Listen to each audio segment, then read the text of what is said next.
At nagbabalik na ang Santo Papa ng mga green flag. Walang iba, ako yun, mahal, si Kim Chino. At syempre, balik na rin tayo sa ating Chinitox, usapang pag-ibig mula sa chinito ng buhay mo. At di ba nga sabi ko kanina, mahal, ibibigay ko ang 3 senyales na hindi ka na niya babalikan. Recap na tayo, mahal, ha? Sabi ko kanina, hindi na yan babalik kapag walang closure. Yung silence means no, none, wala. So kung iniwan ka sa ere, yun na yun. Huwag ka na maghintay, huwag ka na maghabol. Tama na, mag-move on ka na. Ganon kasimple. Kapag walang closure, that's it, mahal. Tanggapin mo na lang. Baka kasi nagsasayang ka lang ng oras, panahon, luha, effort sa taong hindi ka naman nababalikan. O diba, pagka simple-simple. At ang pangalawa naman, sabi ko rin kanina, hindi na yan babalik kapag nauna yung ting. Kapag taken na. 'Di ba? Kasi may jowa na. Hindi na para manggulo ka at kumabit ka sa relasyon ng iba.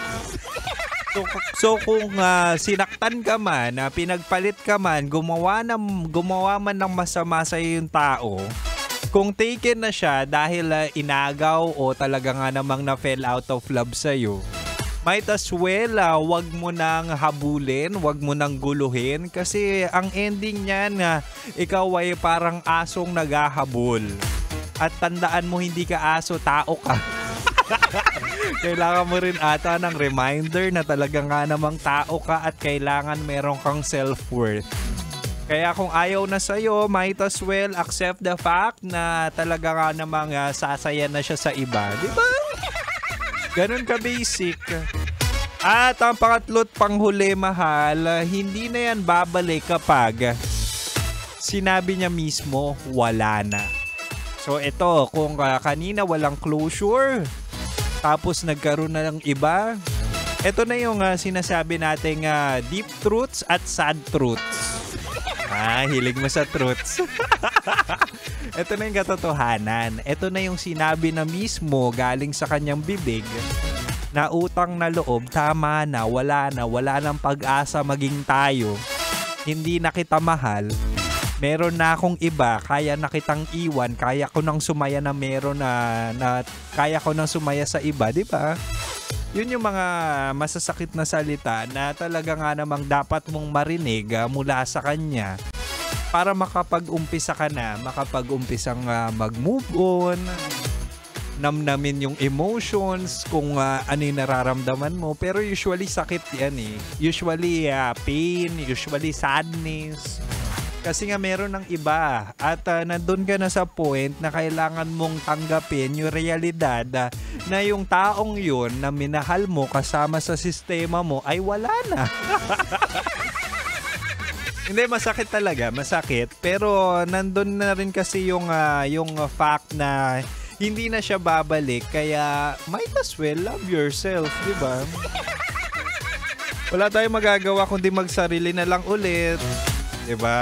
At mag-self-reflect. Marami talagang daraan sa buhay ng tao. Maraming daraan sa buhay mo na talaga nga namang hindi mo magiging endgame. Pero kung dumating sa point na hindi naging kayo hanggang sa dulo, meron pa namang iba dyan. So, namnamin ang mga nangyayari sa paligid, pati na rin ang emosyon na mula sa pighati ng ex mo. Ang ending niyan, mahal, mag-move on ka at kailangan mong tanggapin na marami pang iba. Marami pang ibang makikilala at marami pang ibang sasaktan ka ulit. Ay nako, mahal. Ganyan talaga ang buhay, hindi permanente ang mga bagay-bagay. Pero sana mahanap mo na yung makakasama mo pang habang buhay. Malay mo yung naririnig mo tuwing 69, diba? Yung DJ Kim Chino, siya pala yung makakatuluyan mo. Huy! Bakit hindi? Single ako, mahal. Pero for now, mahal, maraming salamat sa pakikinig. Tapos na ang ating Chinitox, pero bukas ulit, Susunod na po sa akin sina Rocketera at Titan Jello sa kanilang programang Rocky Secret Files with Jello. Kaya mahal, manatiling nakatutok dito lang sa 90.7 Love Radio. Kailangan ba bang i-memorize yan? Basic!